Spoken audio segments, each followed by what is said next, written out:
Very simple ആയിട്ടുള്ള ഒരു question ആണ് ഇത്.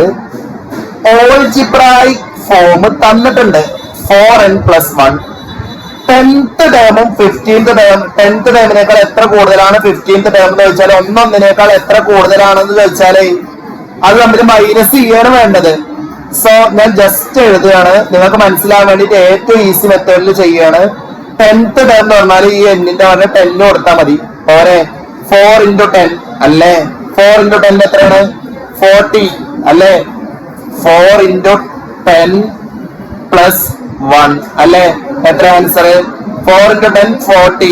40 + 1 എത്രയാണ്? 41. അടുത്ത 15th ടേം എത്ര കിട്ടുക? 15th ടേം എത്രയാണ്?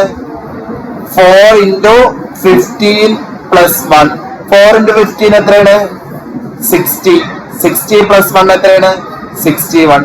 ഇത് തമ്മിലുള്ള ഡിഫറൻസ് എത്രയാണെന്ന് ചോദിച്ചാൽ ഒന്നൊന്നൊന്ന് മൈനസ് ചെയ്യാണ് വേണ്ടത്. അല്ലെങ്കിൽ ഒന്നൊന്നിനേക്കാൾ എത്ര കൂടുതൽ ഉണ്ട് എന്ന് ചോദിച്ചാല് മൈനസ് ചെയ്യാണ് വേണ്ടത്. 61 41 മൈനസ് ചെയ്താൽ ആൻസർ എത്രയാണ്? 20. ഇത് ഇങ്ങനെയൊന്നും ചെയ്യേണ്ട ആവശ്യമില്ല. വെരി സിമ്പിൾ ആയിട്ട് വേറൊരു മെത്തേഡും കൂടി പറഞ്ഞുതരാം.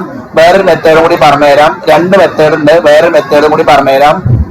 10th ടേമിനേക്കാൾ എത്ര കൂടുതലാണ് 15th ടേം എന്ന് ചോദിച്ചാൽ ചെയ്യേണ്ടത് 15th ടേമിന്ന് 10th ടേം മൈനസ് ചെയ്യാണ് വേണ്ടത്. 15th ടേമിന്ന് 10th ടേം മൈനസ് ചെയ്താൽ എത്ര കോമൺ ഡിഫറൻസ് ഉണ്ടാവും? 5 കോമൺ ഡിഫറൻസ് ആണ്.